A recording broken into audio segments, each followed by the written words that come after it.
জিনিস দেখেছি, আমাদের দেশে দুই রকমের চিত্র দেখা যায়। হ্যাঁ, যে সামান্য একটা কিছু হয়েছে, মানুষের ওই গুগল দেখে মাথায় ঢুকেছে যে ক্যান্সার, একটা ফোবিয়া, যে আমার না জানি কি হয়ে গেছে।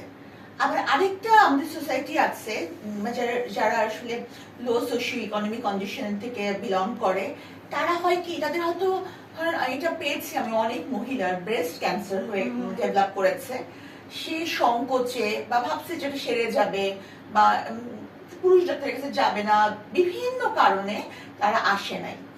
এমন একটা সময় এসেছে যে তখন এটা শেষ স্টেজে চলে গেছে। তো দুই রকম আমরা দেখতে পাই আর কি।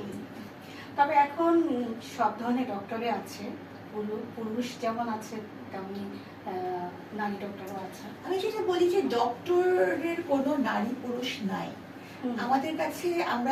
আমরা এটাই শিখেছি, আমরা সব ডক্টরে এটাই শিখি যে সব পেশেন্টরাই আমাদের বাবা মা। আমরা ছেলে পেশেন্টকে সবসময় বাবা, মেয়ে পেশেন্টকে সবসময় মা বলে সম্বোধন করি, এবং তারা মানে বাবা মা।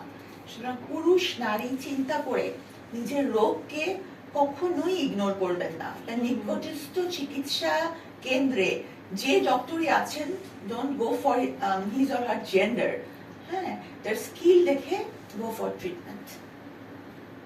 ভালো বলছেন। আমরা ওই